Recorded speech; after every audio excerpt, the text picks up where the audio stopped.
Hey, yo, what's going on? What's going on? Definitely want to kick it with you guys real quick. Very, very, very quick video I'm going to upload. A little foggy um, right now. Just deal with my camera phone and everything. I probably have to get a new phone, but definitely like I want to just add my little 2 cents to the Juneteenth. For some reason, dispute or whatever was going on. Um, I think some people we're talking about people making the Juneteenth into like a Caribbean, Africa festival. Um, they actually been doing that for a while. That was kind of like a ploy. Um, it's very recently, like I talked about the Summer Jam, the Summer Jam Festival that was started. It wasn't really started by Hot 97, nothing like that, but it was started on the West Coast. I think from like a Kiss FM station, pop station um, in the Bay Area. Basically, like a Kiss FM. You know what that means? That's basically like non-black people, basically that generated the Summer Jam. And when it got basically picked up in New York with Hot 97, that's where the staple of Summer Jam really became in somewhat black culture, at least on in a New York fraction. New York's state of being, it became a hip hop mainstay, and then it eventually, like I said, it started like in the mid '90s. That's when they came with the Summer Jam, and then like around the early 2000s, boom, and that's when the Summer Jams, a lot of different cities on the East started doing Summer Jam. But before that, they were doing Juneteenth. Some cities wasn't doing Juneteenth. Um, like I said, Juneteenth used to be strictly a Texas um, within the black American community in Texas was basically just that type of festival. It was a remembrance of Texas being like one of the last states to free slaves after the Civil War. Then over time, and it really started like in the '90s when other cities in the Midwest, some cities in the South, some cities in East Coast, Pittsburgh being one of them. That's where I'm from. Was doing Juneteenth, and and then like doing probably like around that time period or a little bit later, like going into like the early, like basically like the mid '90s, late '90s. That's when you had Summer Jam and everything. Really was kicking off in New York. And then eventually, like Summer Jam started spreading through other areas, and it was awesome. Like Summer Jam was kind of weird because Summer Jam normally will kick off of June 1st. Like June 2nd or I think like June 2nd or June 3rd, it will kick off. And I know it's like, it's not completely on the same date of Juneteenth. They basically almost like a week, 2 weeks apart. But it was almost like cities, instead of just, okay, I won't mind you could do a Juneteenth and a Summer Jam. I don't mind that. Because in New York or other places, you got the Puerto Rican parade plus the Summer Jam. So, I mean, it's not like two festivals cannot coexist at the same time. But for some reason, cities when they were starting to have the Summer Jam, they abandoned the Juneteenth festivals. Like they had a choice or something like that. Or it was something like a unilateral, like forcing them to pick one. So you had a lot of different places that were almost not doing Juneteenth, and they're picking up the Summer Jam. And I remember I did a video a long time about like, the Summer Jam is like erasing Juneteenth, is trying to replace Juneteenth. And this is not this is basically engineer, it's corporate engineer. It's not a black origin festival.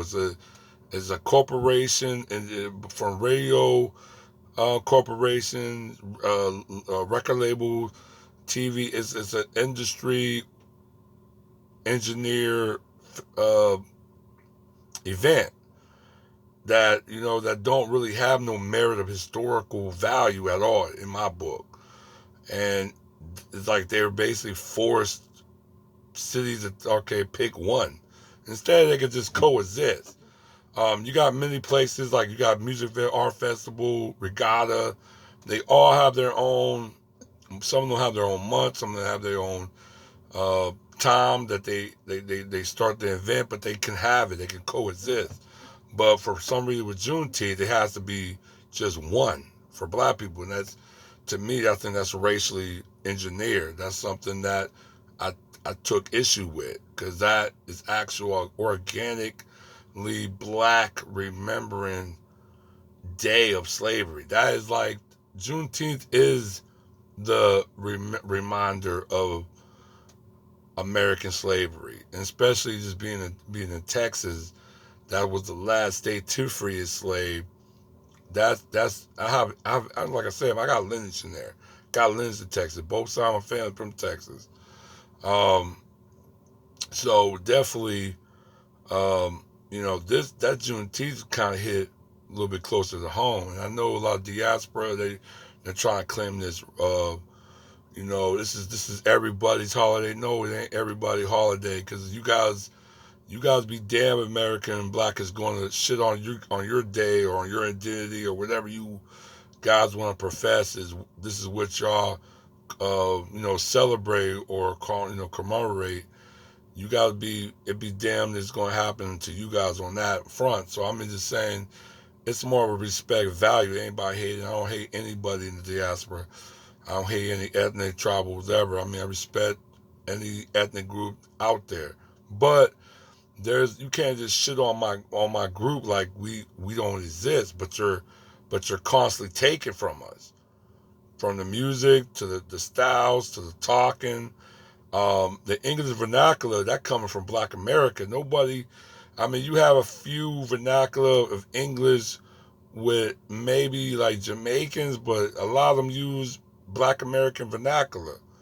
You know what I'm saying? So, or we just call it Black vernacular, or you call it Ebonic. So, I mean,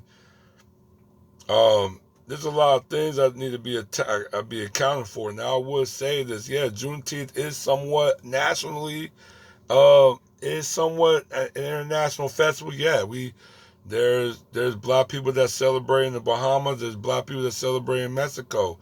The reason why they're Seminoles. They're Black Seminoles. Black Seminoles are descendants of American slaves. They are Black American descendants. So they do celebrate. I think they even have Black American um, in a way descendants of. I mean, even Trinidad, there's Black American descendants. Now they don't celebrate Juneteenth, but they do have certain other, commerce of what they celebrate in the Black American culture. But yeah, I mean, I'm not, going, shit on Bahama or shit on Mexico or Black Mexicans for it. If you're coming from that lineage and you celebrate, yeah, I mean, rock with it. But it's not a Caribbean. It's not a African festival. It have nothing to do with the Caribbean. It have nothing to do with that.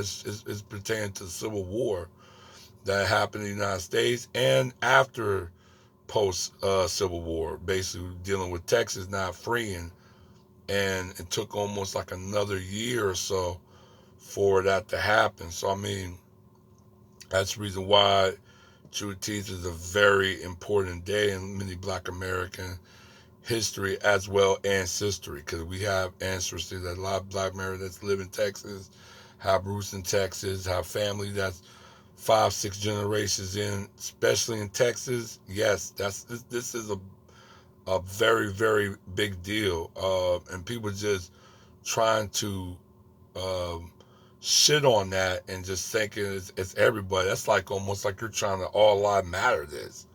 Nah, this ain't it, homie. This ain't it. I definitely got a problem with Be Real comment. I forgot what the video I think he did with Complex or somebody. Um, I think Rolling Stone. I think he made it, and he made a comment about Tupac and about Tupac was right. It wouldn't be L.A. wouldn't be L.A. without the Mexicans, and so rap wouldn't be rap, hip hop wouldn't be hip hop without the Mexicans either.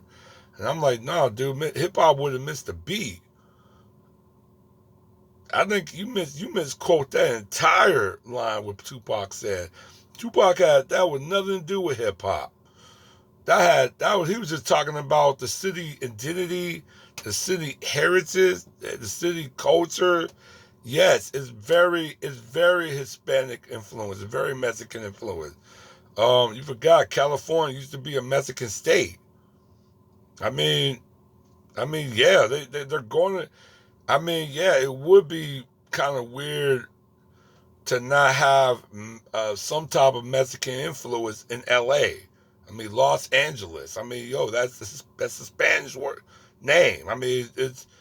I mean, now I mean, it's Spanish name, Spanish name, but it still come from certain Mexican roots that it was within a Mexican, you know, within Mexican borders until all those seceding and in the Mexican secession and everything else. But I mean, yeah, it's the culture and the heritage that really what he was talking about. But talking about hip hop, I mean, I said, wait a minute, Be Real Cuban?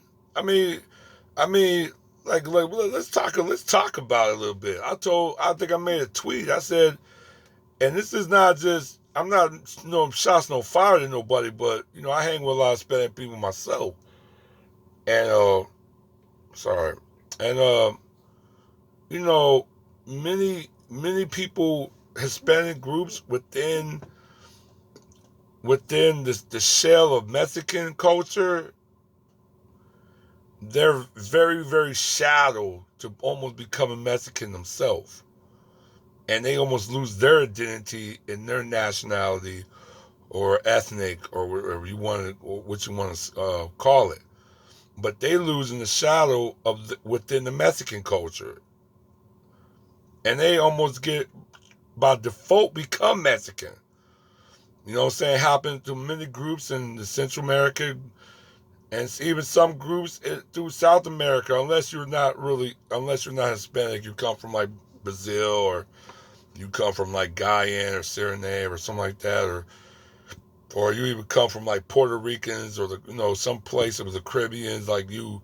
Then okay, the identity you got another strong identity you can kind of latch on to come out of that Mexican identity. But most other groups of Hispanic or groups, they fall in default of becoming Mexican. I know that's hard to believe, especially down in Texas or out in the West or whatever. Up in the North, it's a little bit different. Everybody's more segregated, not just racially, but also ethnic lines and nationality lines. So you have a lot of different um, neighborhood that really is pertain to a national theme. Because you see in their flag, they let you know the minute you go in their neighborhood. So when Be Real said that bullshit, I was like, what the fuck is he talking about? Hip hop have nothing to do. I mean, hip hop would have missed a beat. I mean, there's like what really imprint that Mexican really did with hip hop that influenced the culture as a whole. I mean, Cypress Hill, I mean, yeah, they're pioneers, but they ain't really changed nothing. Fat Joe, same way. He didn't change nothing. He came in the upper echelon. He just came in the coverage of black people. It wasn't like he put something in the game.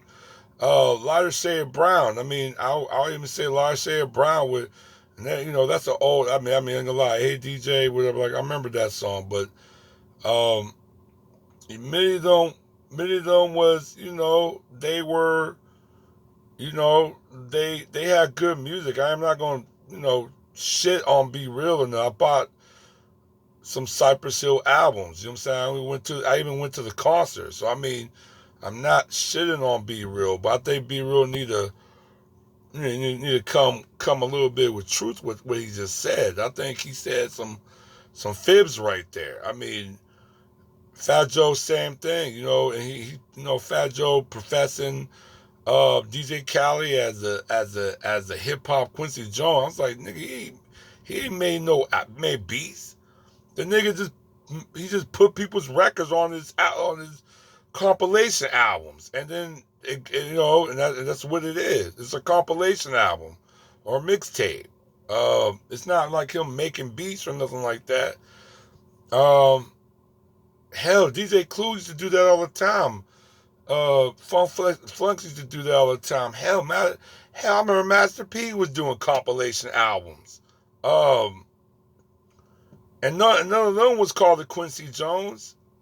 Even though I think DJ Clue or even my man Grill, Gangster, DJ Drama and shit like that.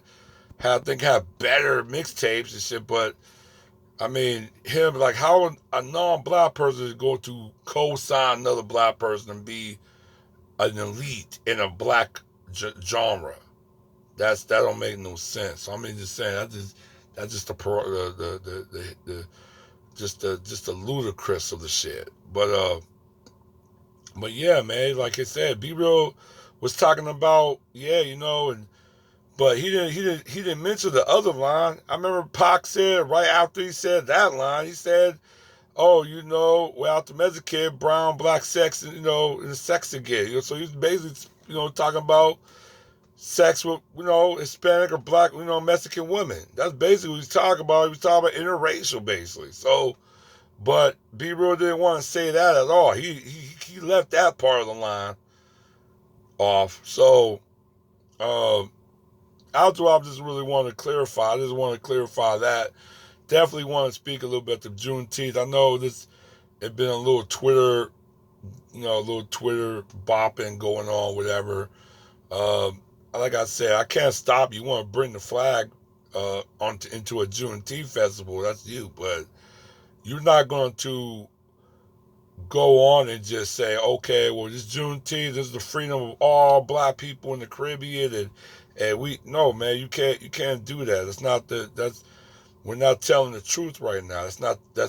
And plus you're disrespecting my lineage. You're disrespecting my people. You're disrespecting my group. That's just what it is, man. I mean, this ain't no diaspora wars. It's just right now it's a dispute because people's not giving our respect, and that's really we're tired of the disrespect. That's what it is. One.